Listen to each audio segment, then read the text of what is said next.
Glória a Deus, este é o terceiro vídeo da série que eu tenho estado a gravar sobre do crer ao conhecer.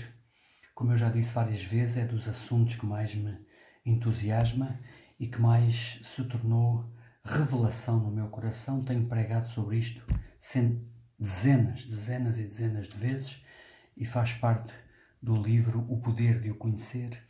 Este é o vídeo número 3 e eu quero continuar a ministrar sobre e exorto aqueles que ouviram, aqueles que estão a começar agora a ouvir, mas que ouçam o vídeo número 1, número 2, mas de certeza que só aqueles que têm sede e fome irão ouvir esses vídeos e seguir na série que eu estou a falar, porque eu creio que este assunto, sem dúvida alguma, a não ser que alguém me prove pelas Escrituras que eu estou errado, se me provar pelas Escrituras que eu estou errado, eu sou o primeiro a admitir.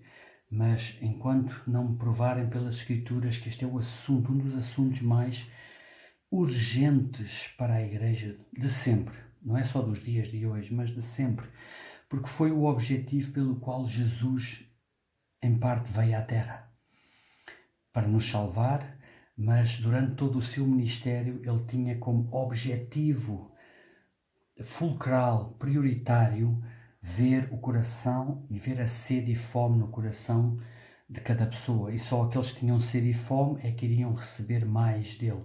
Os outros ficariam como que umas escamas nos olhos e não iriam entender. Nunca é demais falar sobre isto. Nem sei porque é que eu estou sempre a repetir isto, mas é tão importante para mim, porque há pessoas que vão pela vida a dizerem-se crentes, a acharem que têm um lugar no céu, mas nunca conheceram Cristo. E rapidamente, sem querer perder muito tempo a repetir aquilo que eu já falei, no último vídeo, o número 2, do crer ao conhecer, a sede e fome, eu vou continuar com este assunto de sede e fome. Este vídeo, número 3, provavelmente irei chamar o grande ingrediente, o maior ingrediente que Deus procura no coração do homem, que é a sede e fome. E vou continuar, já tinha falado sobre Jesus, sobre as parábolas, porque é que ele falava por parábolas, e falei sobre aquela questão como de Isaías, capítulo 63, versículos 8 e 19, juntamente com Lucas, capítulo 24, quando nós devemos agarrar Jesus, agarrar a sua presença, detê-lo no nosso meio. Ele é tão gentleman, que ele nunca irá forçar a sua presença. Jesus ou o Espírito Santo agora nunca irá forçar a sua presença, a não ser que nós desejemos ficar com ele, conhecê-lo mais. Pronto, vou continuar. Há dois tipos de pessoas qualificadas para o conhecer, passar do crer ao conhecer. Muitos creem, mas poucos. Muitos são chamados, poucos são escolhidos. Muitos acreditam, 3,7 bilhões de pessoas dizem que são cristãos, ou 2,7 bilhões. Mas verdadeiramente esses acham por terem uma religião têm o céu. Mas quantos desses verdadeiramente podem dizer que o conhecem o Pai, e que Jesus verdadeiramente, vendo o coração, pode dizer que são dele? Isso é outra história. E há dois tipos de pessoas qualificados para o conhecer. Eu escrevi aqui, vou traduzir novamente do inglês para o português, aqueles que param para ouvir Jesus e aqueles que param Jesus no seu caminho. Aqueles que detêm, que param Jesus, aqueles que param para ouvir e aqueles que conseguem, com a sua sede e fome, fazer com que Jesus pare, mude a sua agenda para os transformar. No primeiro aspecto, parar para ouvir Jesus, estou-me aqui rapidamente a lembrar daquela passagem de João, capítulo 7, versículo 32 a 46. Eu não vou lá na Bíblia, mas podem ir lá, quando é interessante isto, que cada vez que alguém para verdadeiramente para ouvir aquilo que Jesus tem para dizer, a vida dessa pessoa nunca mais será a mesma. O problema é que nós não paramos. Nós vivemos numa sociedade terrivelmente agitada, numa correria, que parece que ninguém tem tempo para nada, mas Deus não muda. Ou nós mudamos, ou nós determinamos que nós queremos ter tempo para ouvir e para obedecer, ou então Deus não vai mudar. Deus não é nervoso. Deus não vai se ajustar à nossa agenda. Nós temos que ajustar à sua agenda. E há uma passagem tremenda em João capítulo 7, 32 a 46, quando os fariseus, os saduceus, os líderes do templo, cheios já de inveja, porque Jesus estava a tomar a sua proeminência. E eles não se queriam render, eles eram religiosos. E Jesus estava a falar a verdade, e não há ninguém que seja mais odiado do que aquele que fala a verdade. E Jesus provava ser o verdadeiro Deus, não só por palavra, mas pelas obras que ele fazia, pelos milagres que fazia. E isso levantou não só adoradores que o seguiam, mas aqueles que não queriam de maneira nenhuma perder o seu poleiro, e se levantaram cheios de inveja. É o mesmo hoje, exatamente. E eles enviaram soldados do templo para prender Jesus. Vá lá, João capítulo 7, e leia. E esses soldados, eu fui militar, e como que isso tem esta história tem como algo muito real para mim, porque nós, ao sermos militares, desde os 17 anos que eu fui militar, entrei na GNR, fui para a banda da GNR, e habituámos-nos a normalmente, naturalmente, obedecer à autoridade. E depois eu fui tendo postos mais elevados, cabo, sargento, primeiro sargento, sargento ajudante, e depois acabamos também por ter pessoas debaixo da nossa autoridade. Então nós sabemos obedecer à autoridade, mas também nos submetermos à autoridade que está acima de nós. E esses soldados estavam ao serviço dos líderes do templo. Eles só tinham que obedecer a uma ordem. E eles disseram-lhe: vão e prendam Jesus. Vão e prendam Jesus. Eles não questionaram. E eles vão, e antes de prender Jesus, não está isso escrito, mas provavelmente eu vejo isso por causa da resposta que eles depois deram. Sigam. Eles provavelmente vão para o prender e Jesus está a falar para uma multidão no templo. Eu não sei, talvez 200, 300 pessoas. Está um silêncio que se ouve uma mosca. E eles vão para o prender e eu imagino um deles a falar para o outro. Espera aí, nós temos tempo. Vamos ouvir o que é que este homem fala. Porque é que o odeiam tanto? Porque é que nós temos que o prender? E eles param e ouvem. Conforme eu disse, aqueles que param para ouvir são os que são qualificados para conhecer, e aqueles que fazem Jesus parar no seu caminho são qualificados para o conhecer. E estes dois soldados pararam para ouvir e ficaram a ouvir. E foram ficando maravilhados com a doutrina que Jesus falava. Ninguém ficava indiferente àquilo que Jesus falava. E é interessante, depois, quando eles regressam e os seus líderes lhes perguntam: porquê é que vocês não o trouxeram? Nós demos uma ordem: ir e prender Jesus. Agora ouça, eles eram soldados, tinham armas, não sei que tipo de armas, mas era só chegar. Jesus estava desarmado, era só chegar. Eram dois soldados, pegavam em Jesus e traziam-no. Mas ao eles ficarem parados a ouvir Jesus, com um coração que eu imagino sincero, voltaram para os seus líderes e disseram, quando lhes perguntaram: porquê é que tu não o trouxestes? E eles disseram: jamais alguém falou como este homem. Jamais alguém falou como este homem. Eles se renderam. Nós não conseguimos imaginar sequer aquele ambiente. Nós estamos a falar de soldados, nós estamos a falar de um ambiente em que eles tinham que obedecer. Mas eles, ao ouvir Jesus, ao terem parado para ouvir Jesus, foram completamente transformados, rendidos à palavra de Jesus. Mas porquê? Porque eles tinham um coração sincero. Porque se eles não tivessem um coração sincero, se tivessem outro tipo de coração, nem sequer teriam parado para ouvir e teriam ido e teriam prendido Jesus. Outro tipo de pessoas são aqueles que param Jesus no seu caminho para mudam a agenda de Jesus. Eu já comecei no vídeo número 2 a falar sobre isto. Mudam a agenda de Jesus por causa da sua sede e fome. É interessante falar sobre isto um pouco. E já estou a ver que não vou conseguir completar mesmo neste terceiro vídeo sobre este assunto. E só aqueles que vão ter sede e fome é que vão continuar a ouvir. Isto é uma cadeia em relação a Jesus, em relação àqueles que pregam o Evangelho, àqueles que ouvem. Um dia, quando eu me converti, eu era ateu, eu fui convidado aos 20 anos por por um outro músico, eu era músico, fui convidado por outro músico para ir a uma igreja. Eu só disse que sim porque eu era tão tímido que não tive a coragem de dizer que não.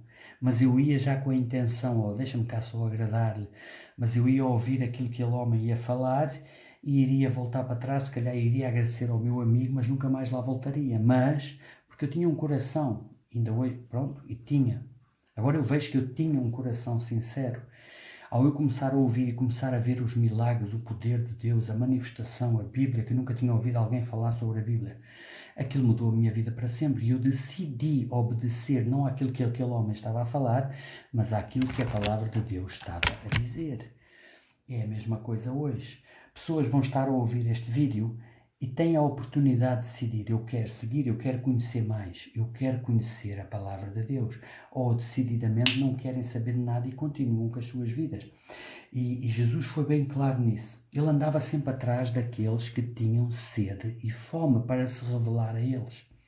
Na verdade, Jesus disse frases como estas. Está escrito em Mateus capítulo 10, versículo 14, ele diz assim: quando fordes a uma cidade, Jesus estava a enviar os discípulos para pregar o Evangelho. E Jesus disse-lhes isto. Não sou eu que estou a dizer, foi Jesus que disse.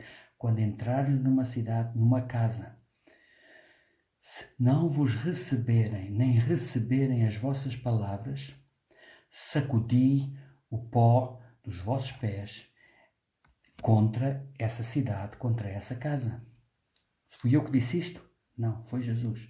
Ele estava como que a dizer: a palavra de Deus é o maior tesouro que existe, pregada na sinceridade, na humildade, na unção do Espírito Santo. Aqueles que rejeitam não estão a rejeitar um pregador, estão a rejeitar a Deus. Estão a rejeitar a Jesus. Jesus foi isso que disse Mateus capítulo 10, versículo 14. Jesus também no capítulo 7, versículo 6 de Mateus, ele disse esta frase, que até tenho alguma dificuldade em falar esta frase, mas foi Jesus que disse. Ele disse assim: não deis pérolas a porcos. Não deiteis as coisas santas aos cães. Não deis pérolas a porcos. Porque eles não irão valorizar as pérolas e, voltando-se contra vocês, vos despedaçarão. Não só não dão valor à palavra de Deus, há muita gente hoje. E aqueles que pregam a palavra de Deus não vão atrás das mesmas pessoas duas vezes, como Jesus nunca foi. Aqueles que têm sede se manifestará e quererão mais. Agora, aqueles que não têm, não dê pérolas a porcos, para que não despedacem as pérolas e, voltando-se, vos causem dano, digam mentiras contra vocês e vos despedacem. Foi Jesus que disse em Mateus capítulo 7, versículo 6. Agora eu vou ler aqui algo em relação ainda a isto, sobre a sede e fome, sobre aqueles que pregam a palavra de Deus, sobre aqueles que são os ministros do Evangelho, do Evangelho, não perderem tempo com quem não quer. Não percam tempo com quem goza da palavra de Deus. Não percam tempo com quem não quer saber de Deus, só querem saber da religião e da sua própria vidinha.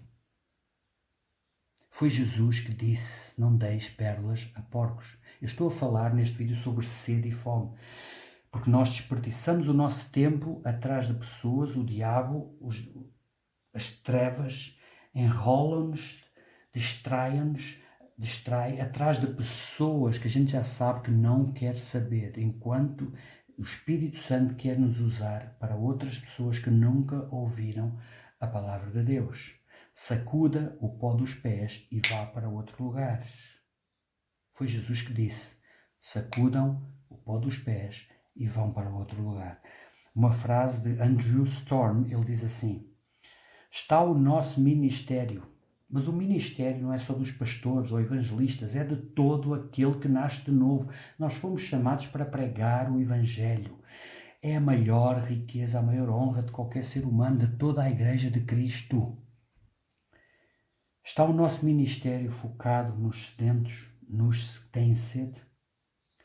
Temos nós verdadeiramente obedecido à instrução de Jesus para nos movermos para outra cidade, para nos movermos para outra pessoa, para nos movermos para outro país, cada vez que a mensagem é rejeitada? Ou insistimos em semear a palavra de Deus em terreno estéril. Terra estéril, que é exatamente o oposto daquilo que Jesus nos mandou fazer. Isto é para todos nós, para toda a Igreja de Cristo a nível mundial. Porque no momento que nós entendamos quem nós somos e aquilo que há pessoas que nunca ouviram e nós continuamos a perder a nossa vidinha, dia após dia, semana após semana, mês após mês, ano após ano, no mesmo sítio, porque não queremos arriscar, não queremos perder o nosso reinozinho, a falar para as mesmas pessoas que já disseram que não querem saber. E vão dar contas a Deus um dia por isso. Ou vamos fazer exatamente aquilo que Jesus nos mandou fazer. Eu quero aqui continuar sobre esta questão da sede e fome e como Jesus continuava à procura só daqueles que tinham sede e fome. Quem tem sede, venha a mim e beba. Já falei sobre Lucas capítulo 24, todo o capítulo 24, tremendo, quando Jesus testou a fé daqueles 2 discípulos a caminho de Emaús e tão somente eles não tivessem mostrado sede e fome, ele teria seguido o seu caminho e eles nunca teriam recebido a revelação de Jesus. E vou continuar, mais tantos outros exemplos. No capítulo 6 de Marcos, a Bíblia fala que Jesus foi à sua terra natal, Nazaré.